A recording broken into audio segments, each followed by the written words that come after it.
General Marcus Kane stood at the edge of the training field, his weathered hands clasped behind his back as he watched the new recruits struggle through their morning drills. At 52, Kane had spent 30 years building his reputation as one of the Navy's most decorated SEAL commanders. His chest bore ribbons from conflicts across 3 continents, and his steel-gray eyes had seen more combat than most soldiers could imagine. The morning sun beat down mercilessly on Camp Pendleton as Kane observed the latest batch of soldiers attempting to prove themselves worthy of special operations training. Most would fail within the first week. That's how it always went. The weak were separated from the strong, and only the exceptionals survived his program. Kane's attention focused on a particular recruit who seemed to be struggling more than the others. Soldier Sarah Chen appeared small and fragile compared to the hulking men around her. She stumbled during the rope climb, fell behind during the sprint, and barely managed to complete half the required push-ups. Kane shook his head in disgust. Political correctness had forced the military to lower standards and accept women into combat roles, but he refused to compromise his training program. As the drill sergeant screamed orders at the struggling recruits, Kane noticed Chen attempting the obstacle course for the 3rd time. She failed again, landing hard in the mud as she missed a crucial rope swing. The other recruits snickered, and Kane felt his anger rising. This was exactly what he had feared when the brass decided to integrate women into elite units.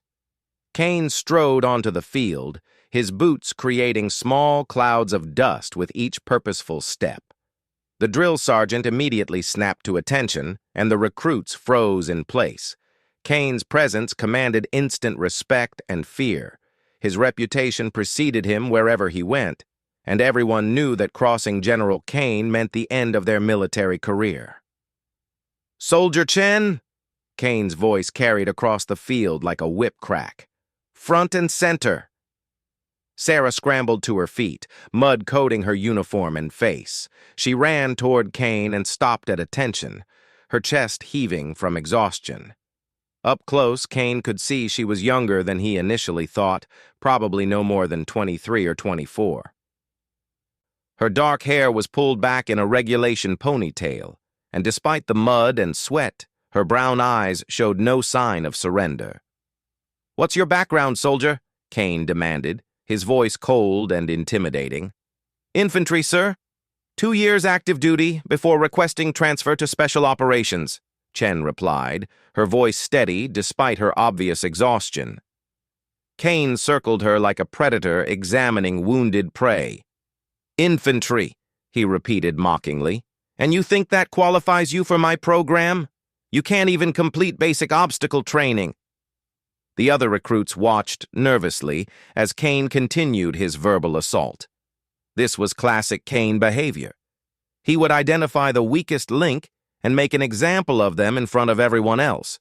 It was psychological warfare designed to weed out those who couldn't handle pressure. "Sir, I request permission to attempt the course again," Chen said, maintaining her position at attention. Kane laughed bitterly. "You've already failed 3 times, soldier. What makes you think a 4th attempt will be different?" "Because I learned from my mistakes, sir." The general's eyes narrowed.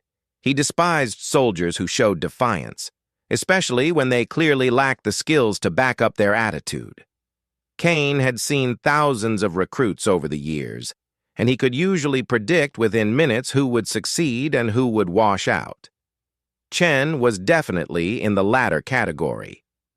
"The only thing you've learned is that you don't belong here," Kane said, stepping closer until he was inches from Chen's face.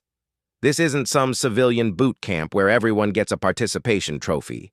This is real military training, and people's lives depend on the competence of their teammates." Kane's voice grew louder as he warmed to his subject. "When you're pinned down by enemy fire in Afghanistan or Iraq, do you think the Taliban will give you extra chances because you tried really hard? Do you think your fellow soldiers will trust their lives to someone who can't handle a simple rope course?" Several recruits shifted uncomfortably as Kane's tirade continued. They had all heard stories about the general's legendary temper, but witnessing it firsthand was an entirely different experience. Kane was known for his ability to break down recruits psychologically, forcing them to quit before they could endanger real missions. "I'm not quitting, sir," Chen said quietly, maintaining eye contact with the general. Kane's face flushed red with anger. In his experience, soldiers who refused to accept reality were dangerous. They got people killed with their stubbornness and overconfidence. Kane had seen too many good men die because of incompetent teammates who refused to acknowledge their limitations. "You're not quitting because you're too stupid to recognize your own inadequacy," Kane snapped. "Let me help you understand something, soldier. This program isn't designed for people like you. It's designed for warriors who can handle real combat situations." Kane gestured toward the other recruits. "Look around you. These men have been training their entire lives for this opportunity. They have the physical strength, mental toughness, and tactical skills necessary for special operations. What do you have besides misplaced determination?" Chen remained silent. Her jaw clenched tightly as Kane continued his verbal assault. The general was just getting started, and everyone present knew that his anger would only escalate unless Chen backed down or was removed from the situation. "You want to know what I see when I look at you?" Kane continued, his voice dripping with contempt. "I see someone who watched too many movies and thought military service would be an adventure. I see someone who confused fantasy with reality and now refuses to accept the truth about their limitations." Kane began pacing back and forth in front of Chen, building momentum for his final psychological blow. "The real tragedy is that good soldiers will die because you took up a spot that should have gone to someone qualified. Every training slot you occupy is one less slot for a soldier who might actually contribute to mission success." The general stopped directly in front of Chen and leaned forward until their faces were almost touching. "So, I'm going to do you a favor, soldier. I'm going to save you from the humiliation of failing publicly and getting your teammates killed in the process." Kane raised his hand, intending to deliver a sharp slap across Chen's face. It was an old-school military technique designed to shock recruits into submission and force them to recognize their place in the hierarchy. Kane had used this method countless times over the years, and it rarely failed to produce the desired result. But as Kane's hand moved toward Chen's face, something unexpected happened. Chen's eyes flashed with a cold, calculating intensity that Kane had never seen before in a struggling recruit. For just a moment, her entire demeanor changed from that of an exhausted soldier to something far more dangerous. Kane's hand stopped mid-swing as he caught a glimpse of something in Chen's expression that made his combat instincts suddenly activate. It was the look of a predator, not prey. The look of someone who was capable of violence beyond what her small frame suggested. Kane had seen that expression before, but only in the faces of the most lethal operators he had ever worked with. The moment passed quickly, and Chen's expression returned to its previous state of determined endurance. Kane slowly lowered his hand, confused by what he had just witnessed. Had he imagined the transformation? Or was there more to this seemingly incompetent recruit than met the eye? Kane stepped back, his anger temporarily replaced by curiosity and a nagging sense that something wasn't right about this situation. His instincts were telling him that Chen was not what she appeared to be, but that seemed impossible given her obvious struggles with basic training exercises. "Dismissed," Kane said abruptly, his voice lacking its previous venom. "All of you, return to barracks." As the recruits dispersed, Kane remained on the training field, watching Chen's retreating figure with growing suspicion. Something about her movements seemed different now that he was paying closer attention. She moved with a fluidity and awareness that contradicted her earlier clumsiness during training exercises. Kane's 30 years of military experience had taught him to trust his instincts, and right now those instincts were screaming that Sarah Chen was not the incompetent recruit she pretended to be. The question was, if she wasn't really a struggling soldier, then what was she?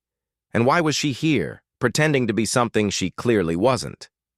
As Kane walked toward the command building, he made a mental note to investigate Chen's background more thoroughly. Her personnel file would contain the answers he needed, and Kane intended to find out exactly who Sarah Chen really was and why she was playing games in his training program. The general had no idea that his investigation would uncover secrets that would change everything he thought he knew about modern warfare, black operations, and the true nature of the military's most classified programs. Kane was about to discover that some recruits were not what they seemed, and that the most dangerous operatives were often the ones nobody suspected. Kane spent the entire evening in his office, poring over Sarah Chen's personnel file with growing bewilderment. According to her official records, she was exactly what she appeared to be: a mediocre infantry soldier from Ohio who had requested transfer to special operations training. Her performance evaluations were consistently average, her physical fitness scores barely met minimum requirements, and her commanding officers described her as dedicated but unremarkable, but Kane's instincts refused to accept the paperwork at face value. He had seen something in Chen's eyes during their confrontation that contradicted everything in her file. Kane picked up his secure phone and dialed a number he rarely used, connecting him directly to Colonel James Morrison at Pentagon Intelligence. "Jim, I need you to run a deeper background check on one of my recruits," Kane said without preamble. "Sarah Chen, currently assigned to my Special Operations training program." Morrison's voice carried a note of curiosity. "What's the concern, Marcus?" Kane struggled to put his suspicions into words. "Something doesn't add up. Her file says she's average, but my gut says there's more to her story. Run her through the classified databases and see what comes up." "I'll have something for you by tomorrow morning," Morrison promised before ending the call. Meanwhile, in the recruit barracks, Sarah Chen lay on her narrow bunk, staring at the ceiling as her bunkmates slept around her. The day's events had gone exactly as planned, but Kane's reaction during their confrontation had been unexpected. For just a moment, she had seen recognition in his eyes, as if he had detected something beneath her carefully constructed facade. Chen's real name was Sarah Liu, and she was a lieutenant colonel in the Army's most classified black operations unit. Her actual military record was sealed so deeply that only a handful of people in the entire Pentagon knew of her existence.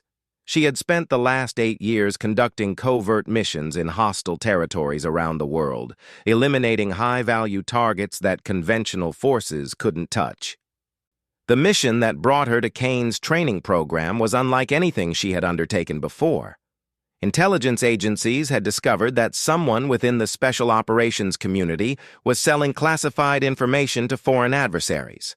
The leak had already resulted in the deaths of 3 American operatives, and traditional investigative methods had failed to identify the source. Chen's superiors had decided that the only way to uncover the traitor was to place an undercover operative inside the training program. Chen had been chosen because her psychological profile indicated she could convincingly portray incompetence while gathering intelligence on suspects. The mission required her to maintain her cover for several weeks while investigating potential security breaches. The irony of the situation was not lost on Chen. She was one of the military's most lethal operatives, pretending to be a failure while surrounded by genuine recruits who dreamed of becoming what she already was. Every stumble, every missed target, every failed obstacle course attempt was a carefully choreographed performance designed to maintain her cover. Kane represented the biggest challenge to her mission. His reputation for recognizing talent and weeding out pretenders was well established, and Chen had known from the beginning that fooling him would require exceptional acting skills. His confrontation with her that afternoon had come dangerously close to exposing her true nature. The next morning, Kane received Morrison's call back earlier than expected. The intelligence officer's voice carried an unusual tension that immediately put Kane on alert. "Marcus, we need to talk in person. Can you get to a secure facility within the hour?" Kane drove to the base's classified briefing room, wondering what Morrison had discovered that required face-to-face communication. When he arrived, Morrison was waiting with a thick folder and an expression that Kane had rarely seen on his friend's face. "Before I show you what I found, I need your word that this information doesn't leave this room," Morrison said, his voice deadly serious. Kane nodded, and Morrison opened the folder to reveal a photograph of Sarah Chen. But this wasn't the struggling recruit Kane knew. In this picture, Chen wore the dress uniform of an Army lieutenant colonel, with ribbons indicating service in Afghanistan, Iraq, Somalia, and other classified locations. "Meet Lieutenant Colonel Sarah Liu, one of the Army's most decorated Black Ops specialists," Morrison said quietly. "She's been conducting covert missions for the past 8 years, including 3 high-profile assassinations that prevented terrorist attacks on American soil." Kane stared at the photograph, trying to reconcile the elite operative in the picture with the fumbling recruit he had humiliated the previous day. "Why is she pretending to be a failed trainee in my program?" Morrison's expression grew even more serious. "Because someone in your unit is selling classified information to foreign adversaries. 3 American operatives have died because of leaked intelligence, and traditional investigations have failed to identify the source. Liu is undercover to find the traitor." Kane felt the blood drain from his face as the implications hit him. Someone he trusted, someone he had trained and worked with, was responsible for the deaths of American soldiers. The betrayal cut deep, but Kane's anger was overshadowed by a growing sense of respect for the woman he had almost struck. "How long has she been investigating?" Kane asked. 2 weeks. She's been documenting communication patterns, identifying personnel with access to classified information, and building a profile of potential suspects." Kane reviewed Chen's actual service record with growing amazement. She had single-handedly eliminated a terrorist cell in Somalia, rescued American hostages from Syrian rebels, and conducted reconnaissance missions in Iran that had prevented nuclear weapons development. Her skills in combat, languages, and psychological operations were off the charts. "I almost hit her yesterday," Kane admitted quietly. "I was trying to break her down psychologically." Morrison smiled grimly.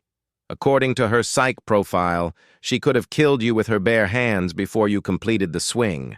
The fact that she maintained character while being verbally abused by a superior officer shows exactly why she was chosen for this mission."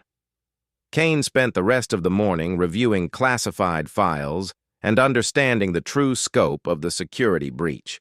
The leaked information included tactical plans, agent identities, and operational details that could only have come from someone with high-level access. The list of potential suspects included several of Kane's most trusted subordinates. That afternoon, Kane watched Chen's training performance with new eyes.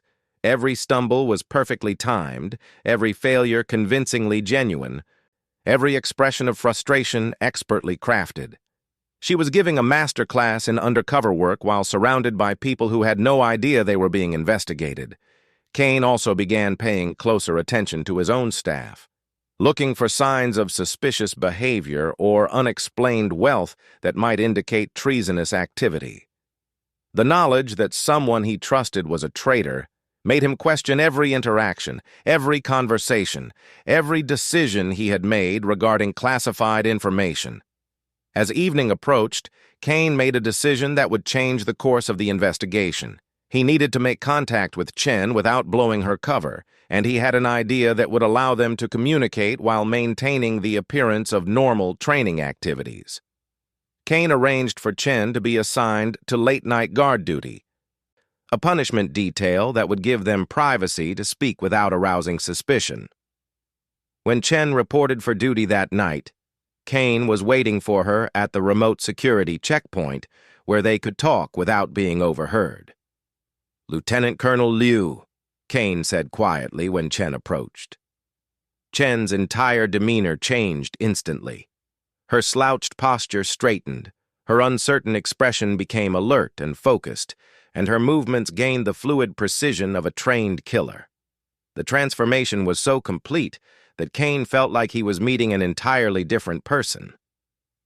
"General Kane," Chen replied, her voice carrying none of the hesitation he had heard during training.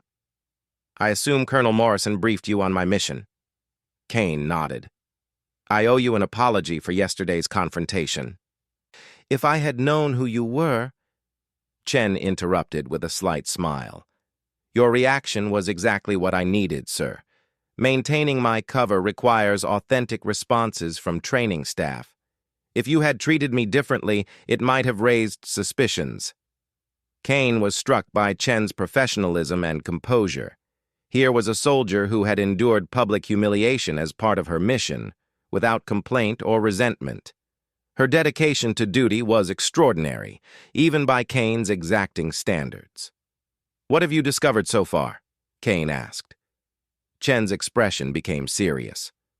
"I've identified 3 potential suspects based on their access to classified information and behavioral patterns. Staff Sergeant Rodriguez has been making unexplained purchases despite his military salary. Captain Thompson has been asking unusual questions about operational security procedures. And Major Williams has been working late nights when classified communications are transmitted." Kane felt sick as Chen named 3 soldiers he had known and trusted for years. Each of them had served under his command with distinction, and the possibility that one was a traitor seemed almost impossible to accept. "I need more time to gather concrete evidence," Chen continued. "But I'm close to identifying which one is selling information. The challenge is documenting their treasonous activities without alerting them to my investigation." Kane realized that his role in the mission had fundamentally changed. Instead of training recruits, he was now part of a counterintelligence operation that could determine the life and death of American operatives around the world. The responsibility was enormous, and Kane understood that any mistake could result in the traitor escaping justice or additional soldiers dying from leaked intelligence. "How can I help without compromising your cover?" Kane asked. Chen outlined a plan that would allow Kane to gather additional intelligence while maintaining the appearance of normal training operations. The next few days would be crucial in identifying the traitor and building a case that would stand up in a military tribunal. As Kane listened to Chen's strategic thinking and tactical planning, he gained a new appreciation for the complexity of modern warfare. The most dangerous enemies weren't always on foreign battlefields. Sometimes they were sitting in the next office, wearing American uniforms, and betraying everything the military stood for. Kane also realized that his initial judgment of Chen had been completely wrong. She wasn't a failed recruit who needed to be weeded out. She was exactly the kind of soldier the military needed, intelligent, dedicated, and capable of making enormous sacrifices for the greater good. Kane's respect for her grew with every minute of their conversation. The investigation was about to enter its most dangerous phase, and Kane knew that the next few days would test both his leadership skills and his ability to identify traitors within his own ranks. Over the next 3 days, Kane and Chen executed their carefully planned investigation while maintaining the facade of normal training operations. Kane found himself impressed by Chen's ability to seamlessly switch between her cover identity and her true professional capabilities depending on who was watching. She continued to struggle convincingly during public training exercises while conducting sophisticated surveillance on the 3 suspects during off-duty hours. Kane's role involved creating opportunities for the suspected traitors to access classified information while Chen monitored their activities.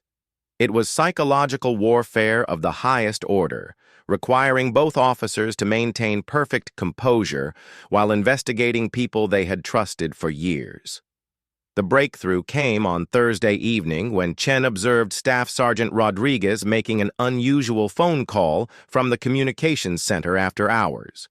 Using specialized equipment from her Black Ops kit, Chen recorded the conversation and discovered that Rodriguez was indeed selling classified operational plans to a contact who appeared to be working for foreign intelligence services.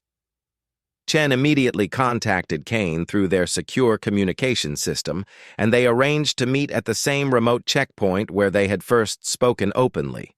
Kane arrived to find Chen reviewing audio recordings and photographic evidence that would seal Rodriguez's fate. "It's definitely Rodriguez," Chen reported, showing Kane the surveillance photographs. "He's been copying classified files and transmitting them through encrypted communications to a handler who works for what appears to be a Chinese intelligence network." Kane listened to portions of the recorded conversations with growing anger and disgust. Rodriguez was discussing American troop movements, operational security procedures, and agent identities with casual indifference to the lives he was endangering. The betrayal was even worse than Kane had imagined. "How long has this been going on?" Kane asked. "Based on the communications I've intercepted, at least 6 months," Chen replied. "Probably longer, but he's been careful about covering his tracks until recently. The Chinese have been paying him substantial amounts of money, which explains his unexplained purchases." Kane felt personally responsible for the security breach. Rodriguez had been under his command, and Kane's failure to detect the treasonous activity had resulted in the deaths of American operatives. The weight of that responsibility was crushing, but Kane knew that dwelling on guilt wouldn't help the soldiers who were still at risk. "What's our next move?" Kane asked. Chen outlined a plan to catch Rodriguez in the act of transmitting classified information while gathering additional evidence of his treasonous activities. The plan required precise timing and coordination between Kane's command authority and Chen's technical capabilities. "We need to let him make one more transmission so we can trace the full network and identify his handlers," Chen explained. "If we arrest him too quickly, the Chinese will know their operation has been compromised and shut down other intelligence networks." Kane understood the logic, but struggled with allowing Rodriguez to continue his treasonous activities even for a few more hours. Every classified document that Rodriguez accessed could potentially endanger more American lives, but stopping him prematurely might allow other traitors to escape detection. The following evening, Kane arranged for Rodriguez to have access to particularly sensitive operational plans, while Chen monitored his activities from a concealed position. Kane watched through security cameras as Rodriguez photographed classified documents with a miniature camera before returning them to their secure filing cabinets. Chen tracked Rodriguez as he left the command building and drove to a remote location where he transmitted the stolen information through a sophisticated communications device. Chen's specialized equipment allowed her to intercept the transmission and trace it to its final destination, providing crucial intelligence about the Chinese spy network operating in the United States. As Rodriguez returned to base, believing his treasonous mission had been completed successfully, Kane and Chen were already coordinating with FBI counterintelligence agents who would handle the arrest and prosecution. The evidence they had gathered was overwhelming and would ensure that Rodriguez faced the maximum penalties for his crimes. Kane found the confrontation with Rodriguez to be one of the most difficult moments of his military career. When military police arrested Rodriguez the next morning, Kane was present to witness the shock and fear on the traitor's face as he realized his activities had been discovered. Rodriguez attempted to claim innocence, but the recorded conversations and photographic evidence made denial impossible. "Why?" Kane asked Rodriguez during the preliminary interrogation. "Why would you betray your country and your fellow soldiers?" Rodriguez's answer revealed the banal motivations behind his treachery: gambling debts, expensive lifestyle choices, and a gradual rationalization that selling military secrets was a victimless crime. Kane was disgusted by the selfishness and short-sightedness that had led Rodriguez to endanger American lives for money. The arrest of Rodriguez led to a broader investigation that uncovered additional members of the Chinese spy network operating within the American military. Chen's evidence provided crucial leads that allowed counterintelligence agencies to roll up the entire operation and prevent further security breaches. Kane's respect for Chen continued to grow as he observed her professionalism throughout the post-operation briefings and debriefings. She had successfully completed one of the most challenging undercover missions in recent military history while enduring personal humiliation and maintaining perfect operational security. Her dedication to duty was extraordinary, even by Kane's high standards.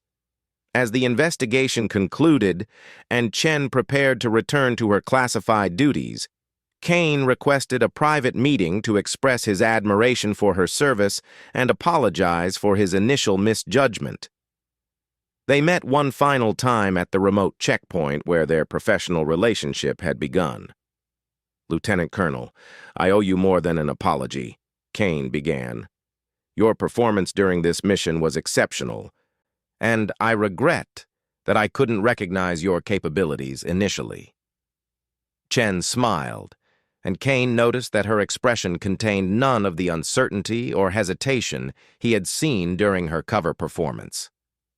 "General, your reaction was exactly what the mission required. If you had recognized my true abilities immediately, it would have compromised operational security." Kane realized that Chen had manipulated not only the suspects, but also him, using his own preconceptions and biases to strengthen her cover identity. Her psychological skills were as impressive as her tactical abilities, and Kane understood why she had been chosen for such a sensitive mission. "What happens next?" Kane asked. "Rodriguez will face a military tribunal for treason, and the Chinese network has been neutralized," Chen replied. "The intelligence agencies are confident that the security breach has been contained, and no additional American operatives are at immediate risk." Kane felt a sense of relief that the immediate crisis had been resolved, but he also understood that the broader challenges of military security would continue. The Rodriguez case had taught him that threats to American soldiers could come from within their own ranks, and constant vigilance was necessary to protect classified information and operational security. "I've learned something important from this experience," Kane told Chen. "I made assumptions about your capabilities based on superficial observations, and those assumptions were completely wrong. It's a lesson I won't forget." Chen's response surprised Kane with its thoughtfulness and maturity. "General, the military needs officers who can recognize talent and leadership potential in unexpected places. Your training program produces excellent soldiers because you demand high standards and refuse to accept mediocrity. Don't let this experience change your commitment to excellence." Kane realized that Chen was encouraging him to maintain his exacting standards while developing better judgment about individual capabilities. It was advice from a junior officer to a senior commander, but Kane recognized its wisdom and value. As Chen prepared to leave Camp Pendleton and return to her classified duties, Kane arranged for a small ceremony to recognize the recruits who had successfully completed the training program. He watched Chen participate one final time in her cover role, accepting congratulations for barely meeting minimum standards while her true achievements remained secret. Kane understood that Chen's real service record would never be publicly acknowledged, and her heroic actions during the counterintelligence operation would remain classified indefinitely. She would receive no public recognition for preventing the deaths of American operatives and neutralizing a significant security threat. After Chen's departure, Kane implemented new security procedures designed to prevent future intelligence breaches while continuing his demanding training program. He also began paying closer attention to the individual stories and backgrounds of his recruits, recognizing that exceptional soldiers didn't always fit conventional expectations. The Rodriguez investigation had taught Kane that modern warfare required different kinds of heroes than previous generations had produced. Sometimes the most valuable soldiers were those who could appear weak while gathering intelligence on enemies, or those who could sacrifice personal recognition for the greater good of national security. Kane never saw Chen again after she left Camp Pendleton, but he occasionally wondered about her continued service in classified operations around the world. He knew that soldiers like Chen were conducting dangerous missions that would never be publicly acknowledged, protecting American interests through sacrifice and dedication that remained invisible to civilians. The experience had fundamentally changed Kane's understanding of military service and leadership. He had learned that true strength sometimes appeared as weakness, that the most dangerous operatives were often those nobody suspected, and that the greatest heroes were frequently those whose names would never appear in history books. Kane continued commanding his training program with the same high standards and demanding expectations, but with a deeper appreciation for the complexity of modern military service. He had discovered that protecting American soldiers required not just physical courage and tactical skills, but also the ability to recognize threats that came from unexpected sources and the wisdom to distinguish between genuine incompetence and carefully constructed deception. The memory of his confrontation with Chen served as a permanent reminder that first impressions could be dangerously misleading, and that the most valuable lessons often came from the most unexpected sources. Kane had learned that true military excellence required not just strength and aggression, but also intelligence, humility, and the ability to recognize exceptional service even when it was disguised as failure.